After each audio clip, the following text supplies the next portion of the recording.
Welcome back to Stand on Guard with David Krayden. We're standing on guard. We've got a great story coming up about Pierre Poilievre versus Justin Trudeau. It's going to be a lot of fun. That's what my yoga teacher tells me every morning. But I think this show is going to be even more fun than that. But we'll be back in just a minute. So we are in a very precarious position in this country. We need political change, but we also need the resolve to resist.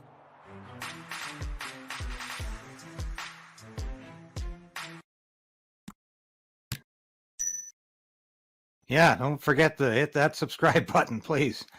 We need your support. We really do, because Justin Trudeau's got his own YouTube station. I don't know how many people are watching it. I haven't even looked, but he doesn't want you to watch this one. I can tell you that. And I'm going to start off with a reason you should be watching this show, because you're going to hear news here that you're not always going to hear in mainstream media. And this story coming up here, according to a new Abacus data poll, and that's the organization run by David Coletto. Used to run into David all the time when he was sort of the official pollster for Sun News. That brief sojourn with that station as a writer, editor, producer, it was a real roller coaster ride. Unfortunately, I'm no longer with it, but David Coletto is still doing polls. And very interesting story. He asked Canadians, who do you think is more competent, Justin Trudeau or Pierre Poilievre? And a majority answered Pierre Poilievre. He was 8 points ahead of Justin Trudeau. Well, you might say only 8 points. Well, I think it should have been higher. But it's interesting to note that where he really outdistanced Trudeau in this poll is on believability and in terms of whether the man is sincere or not. And by a 13-point margin, those familiar with Pierre Poilievre and those familiar with Justin Trudeau said Justin Trudeau was much more apt to represent himself with views that are not his, or to present views or not to present the views that are really his. In other words, he has a hidden agenda. And that's what liberals have been saying about conservatives for decades now. Conservatives have a hidden agenda. Well, clearly, it's Justin Trudeau who has the hidden agenda. But the really good news coming for the conservatives this week is from a Nanos poll. Came out about the same time. And this is very interesting indeed. Because we find out that Pierre Poilievre's conservatives are surging ahead of the liberals, and this is extremely interesting. And I think it does not bode well for the for the liberals, because you see their support is hemorrhaging. If you look at this here, 27%. Conservatives are staying fairly steady with 35%. There's not much bleed there. But the liberals are losing. They're hemorrhaging support, apparently. A poll can only tell you so much. But apparently to the NDP. That seems to be who's picking up the numbers here. So, and I was the first one to predict that the NDP would collapse as a result of this fusion with the liberals, this unofficial accord that they have, this non-aggression pact, if you will. But it appears that the NDP are picking up support from the liberals, because it looks like, well, if the liberals are just like the NDP, why not vote for the real thing? And that seems to be what people are doing here. So I found this extremely interesting. And it goes to show you politics can go any which way. And the best planning, the best anticipation, the best strategy sometimes comes to nothing. But this is very interesting. Now I want to move our next topic here, which is, I found this absolutely fascinating, completely fascinating, because it's about the Durham Report. And you say, well, you mean Lord Durham? No, I mean John Durham in the United States.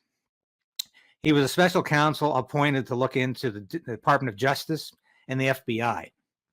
And his report was damning. Essentially has said the FBI ignores the law when it's going after political enemies. Ignore the law, political enemies. These are the key words. These are the key words to understand here. And it's extremely interesting because Donald Trump was put through hell over this Russia collusion hoax and over all of these people associated with Trump who had their rights violated with these visa applications that were not properly filed, should never have happened. They had their lives overturned. And John Durham, yeah, he's the guy in the right there, he's saying the FBI ran roughshod over rights. But how is the liberal media in the States dealing with this? Well, interestingly enough, how do you think they're dealing with this? I want to show you this clip from NBC News because it is just literally astounding what the liberal media is doing here. And I just want you to watch this because you wouldn't believe it if I just described it. What's in this thing and what are we learning? It's an exhaustive look at what the investigation codenamed Crossfire Hurricane. And there are a lot of different rabbit trails that this report goes down. But I think fundamentally what it does is it suggests that the FBI should not have opened this investigation in the first place. And that, as you said, it did so too hastily based on uncorroborated information, and that basically the FBI was suckered by a bunch of people with political agendas. Now, the problem with this thesis is that it runs directly contradictory to another independent report by the Justice Department's Inspector General back in 2019, which took an exhaustive look and found that, in fact, there was proper predication for this investigation, that the FBI acted appropriately in opening it, and also found no evidence, no demonstrable evidence of political bias in doing it. Now, obviously, one of the agents involved, a man named Peter Strzok, was found later through text to have expressed, animus towards Donald Trump. He was not a Donald Trump fan, but he was not the only decision maker here. There were others. And look, there's a lot of different aspects to this report. I mean, one of the cases that Durham tries to make is that information about potential counterintelligence threats involving the Clinton campaign was treated differently. But what he doesn't address is the context was so different. Here you had Donald Trump, who was publicly asking the Russians to find 30,000 missing emails from Hillary Clinton's server, who was expressing admiration for Putin. That was the context that Durham really doesn't address in his report.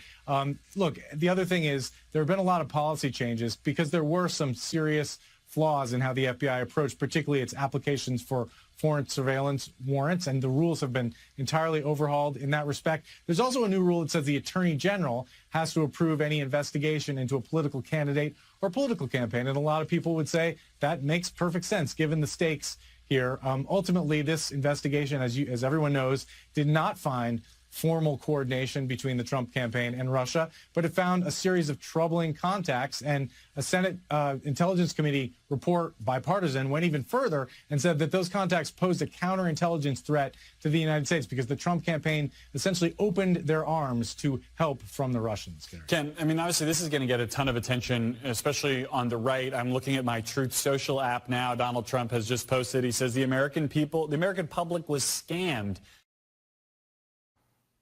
Yeah. And anyone watching that news station is being scammed because this is absolute jackass reporting. I have never seen worse reporting.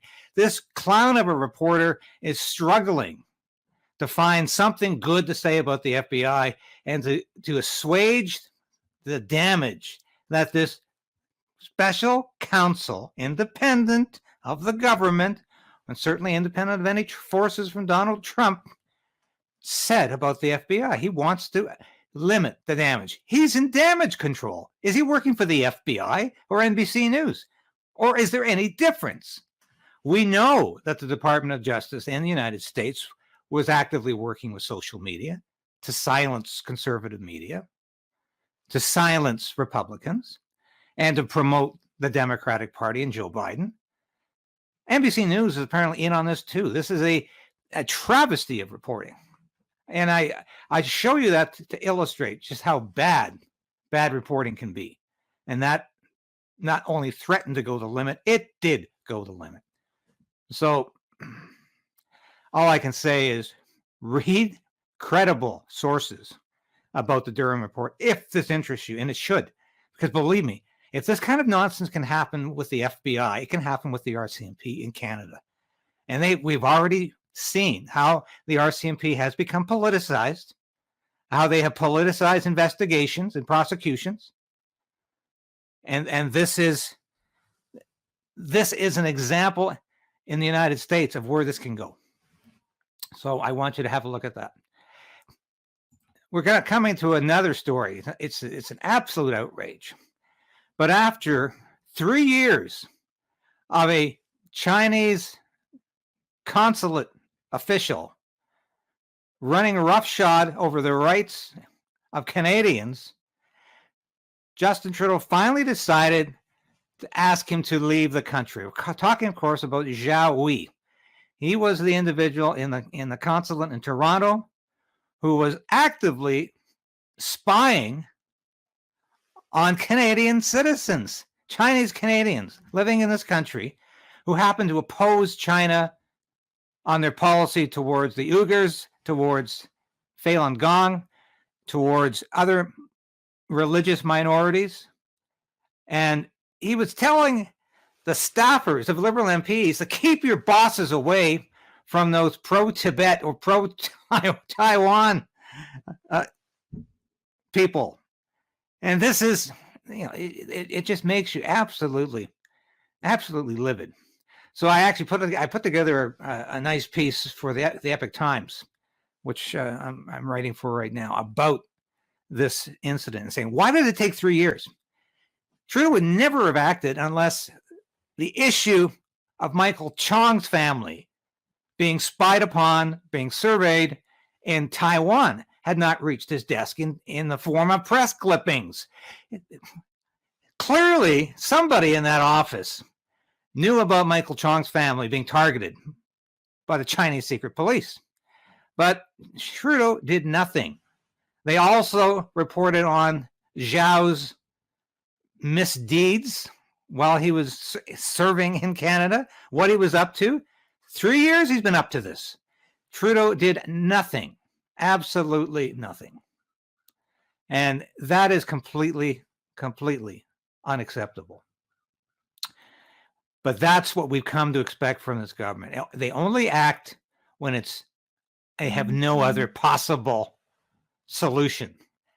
And clearly people were enraged that a sitting MP, a former cabinet minister, could have his family targeted by China. And they were even more outraged when they discovered this has been going on for a long time with all kinds of other Chinese Canadians. Were these people not just as important? Did China have a right to target them? No. But that's how this Trudeau government is operating. Now we're going to move to our next story here, which is really quite something. And it's an exchange between Pierre Poilievre, leader of the official opposition, and Health Minister Carolyn Bennett. This pathetic excuse for a cabinet minister, because she's not a health minister. She's an unhealthy minister. What she's pushing, the policies she's pushing, these liberal drug policies are killing people.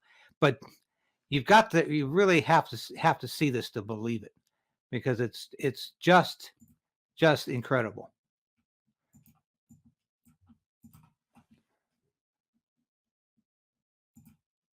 I'm not seeing it. Finally. All right, I'll do it again. All right. All right, again. I'm going to move to the next story now, because this is another video that has to be seen to be believed. It's an altercation. It's an exchange between official opposition leader Pierre Poilievre and Health Minister Carolyn Bennett. Now, this pathetic excuse for cabinet minister is she really should be called the unhealthy minister, because she's pushing very dangerous drug policies for Justin Trudeau, who's lax on drugs. I mean, let's face it, he's very soft on drug policy. In fact, I think he would probably push for legalization of all hard drugs if he thinks he could get away with it politically. because really that's what he's all about. That's what he's all about. But this exchange really has to be seen to be believed. People are dying because the policies of this prime minister are killing them. His policies are flooding the streets with drugs that now go for $1 a hit. You can buy 26 hits of hydromorphine, which is an analog to heroin, for $30, Mr. Speaker. These are drugs paid for by Canadian tax dollars under a program by this government that has led to a 300% increase in drug overdose deaths. Why won't they get some common sense, end dollars for drugs, and put our people in treatment? The Honourable Minister for Mental Health. Order. People have to stay alive long enough to get to treatment. People are dying because of the toxic, tainted drug supply. When people are on safe supply, the CMAJ article yesterday talked about less drug use, less overdoses, less petty crime. This is an evidence-based project and program that it meets the test of evidence and science, not a journalist who only will speak to the people who disagree with him. The Honourable Leader of the Opposition. The theory is that if Prime Minister puts $100 million of hydromorphine on the streets, that people won't use more dangerous drugs.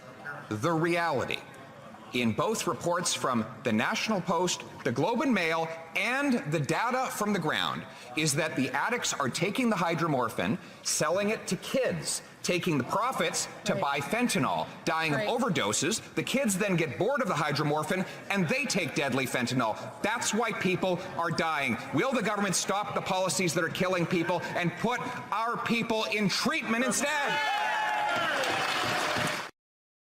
Yeah. No, they won't, because they have subscribed to this theory of something called a safe injection site. There's 5 of them in Vancouver alone. That happens to be the city in the province with the highest rate of overdoses. So since they put safe injection sites into that city in that province, overdoses have skyrocketed. Is there no common sense in this Liberal government? Do they not see a correlation here? You make access to drugs more ready, easier, more readable. Obviously, people are going to take more. Now they're handing out free drugs because they're less dangerous. Let's get rid of this notion that there's something called a safe injection site. Heroin is not safe in any quantity. It is a deadly drug. Neither is fentanyl or other opioid-based drugs that addicts are taking in increasing volume. They're taking them in increasing volume because it's easy to take. They're legal, and the government's now providing free drugs. This is a drug policy from hell, or from Trudeau's basement, which might well be hell, because this is an absolute disgrace. And it should be apparent to anybody and everybody that making drugs more easier to get is going to increase the consumption. And that should be fairly clear. And I don't know what game this government's playing. There's no evidence here. There's no science here. Are they not looking at the overdose death? Is that not evidence to them that something's wrong with their policy? Is that not evidence to them that they're going down the wrong road? Is that not evidence to them that giving addicts the opportunity to consume drugs is a bad thing? And I tell you, anyone who lives next to a safe injection site will tell you of the filth, of the bodies lying everywhere, some of them possibly near death, but completely comatose as a result of drugs. And there's drug paraphernalia and other items of interest all over the place. The streets are filthy in Vancouver now. I used to go, I lived very close to that city growing up, and I don't recognize it anymore. But that's what happens when liberal drug policies contaminate cities and provinces. And the province of BC, the government in BC, is just as mad and hysterically crazy as the federal government is. They have legalized everything. So they're going to sow what they reap, and they're doing that right now. This is an absolute disaster.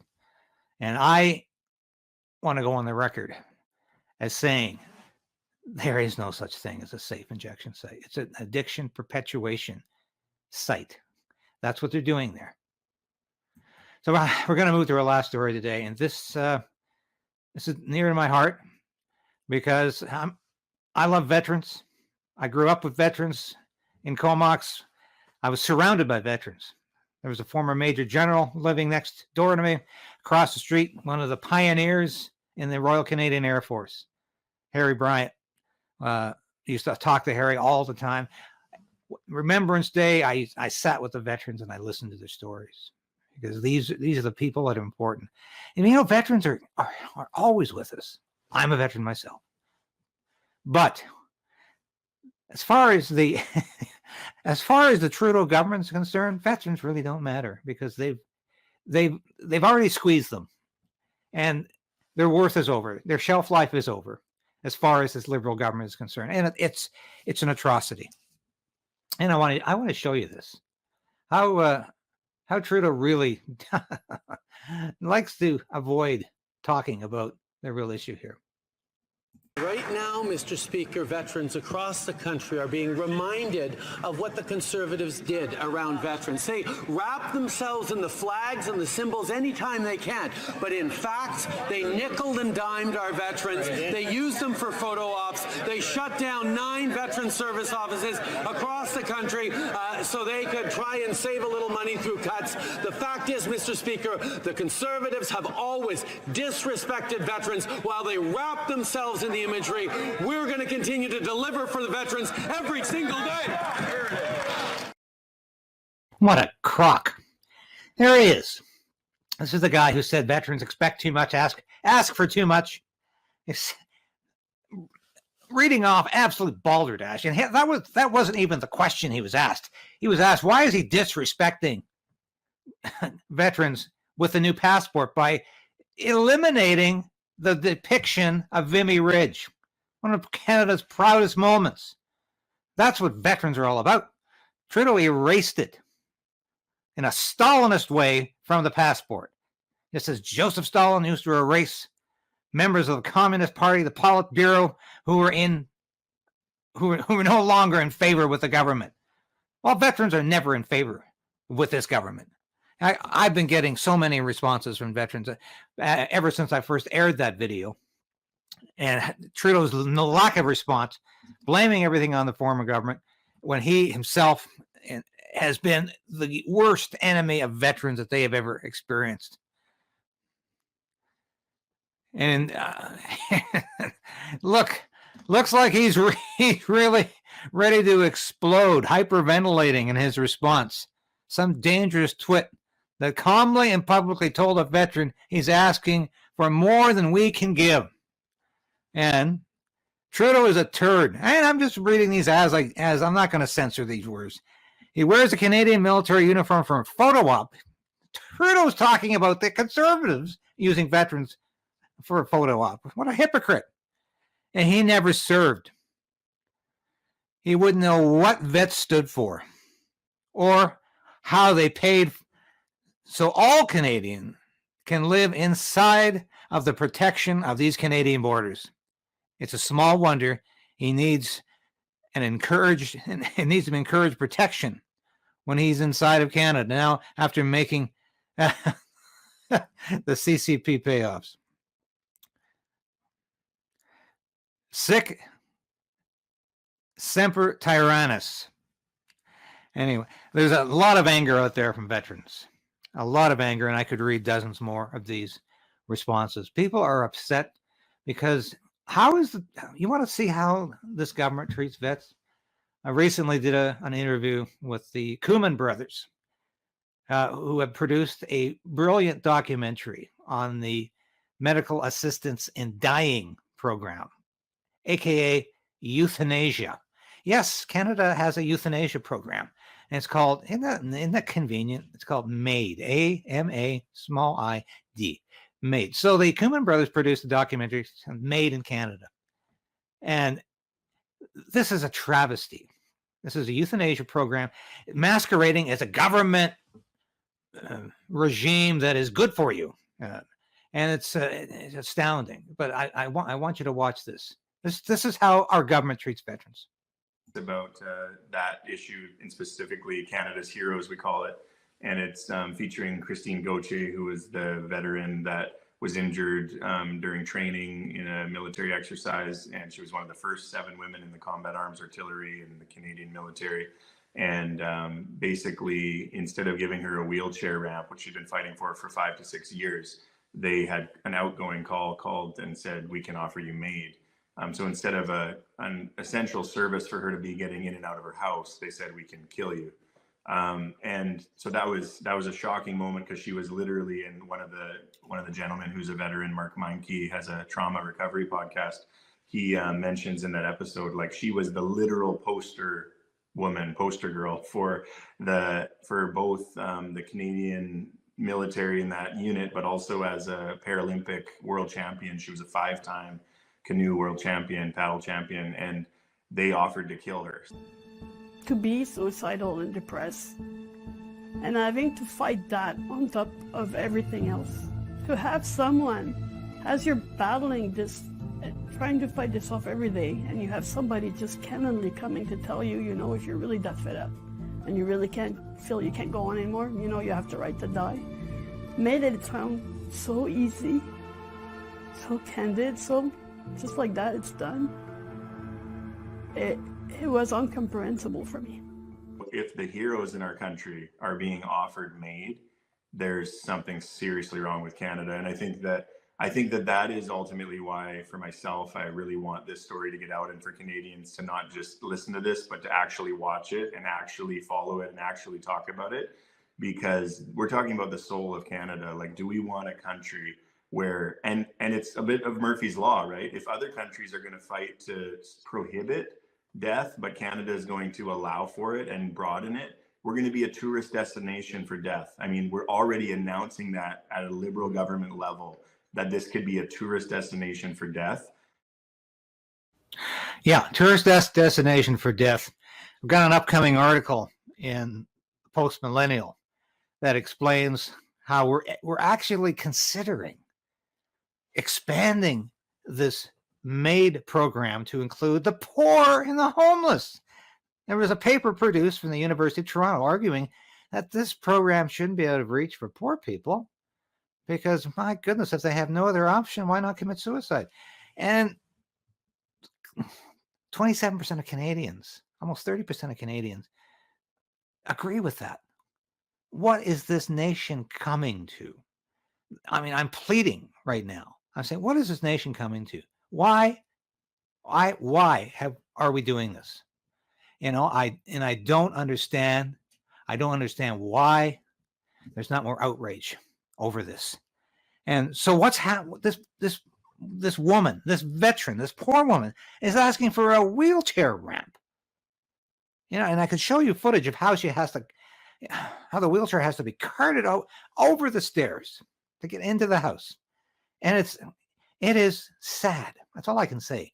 It's sad when veterans aren't getting basic services. I mean, the government will give you a sex change operation, but they won't look after veterans. It is deplorable.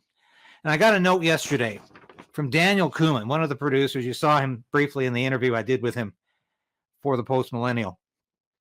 And he writes me about why she still hasn't got the wheelchair ramp installed in her house. And he says it's basically the system that's caused it not to happen. They'll quote Veterans Affairs Canada, the install through a contractor, and the quote takes 6 months. Then it's valid for 3 months or something like that. And by the time they go to install it, the quotes expire and the red tape withholds the install until the new quote gets approved.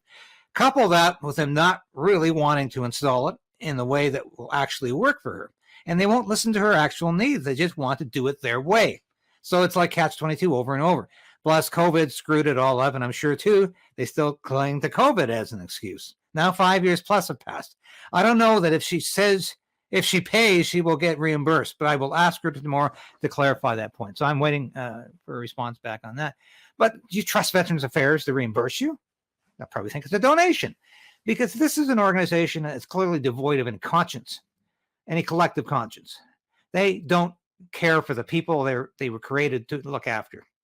Now, veterans are a precious resource in this country. These are people who gave all of their energy, their devotion to this country, and they're getting very little back. I mean, there's a lot of veterans who are homeless, who are hungry, who are on the streets. And yet we're looking after a lot of other people in this country who really probably we shouldn't be. But we're not looking after our veterans. And I think it's a travesty. I think it's an absolute travesty. So this woman was offered the MAiD program. I mean, you don't know whether to laugh or cry. But this is tragedy, complete tragedy. Instead of helping her, she said, well, they said, if things are that bad, have you considered medical assistance in dying? Have you considered suicide? That's an option. Yeah. So are veterans going to be the next class of people who are included in the MAiD in Canada program? If they are, there's little hope for this country. I can tell you that. And if we're considering including the poor and the homeless in this equation, you have to ask yourself, what is wrong? And I got one final clip to show you here. And Pierre Poilievre actually touches on the fact that MAiD is now being considered by some, and I believe many in the Liberal caucus in cabinet all share this conviction, being considered for the poor and downtrodden. Their homelessness? Yes, Trudeau has caused housing costs to double. Naturally, because of the misery that his woke economic policies have caused people, particularly the poorest people, there's more homelessness, there's more mental health breakdown, there's more misery than ever before. People are asking for help with medical assistance in dying because they can't afford the cost of food. That is what you're going to get when you increase the cost of government and you drive up inflation, taxes, and interest rates. It's also what you're going to get when you legalize crack, heroin, and cocaine, as Trudeau and the NDP have done in BC, and it's exactly what you're going to get when you use tax dollars to give out free, hard drugs to addicts.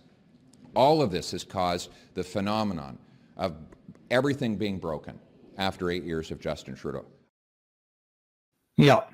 So he touches on it. And let me be clear about this. Although veterans have not been officially listed as a group that is being offered, like it's some kind of prize, offered the MAiD program.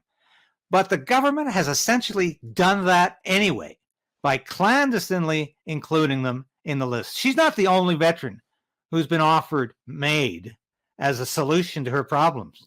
There are other veterans who have testified at the House of Commons committee looking into this, who have said that they have been offered, or they know of other veterans who have been offered this program.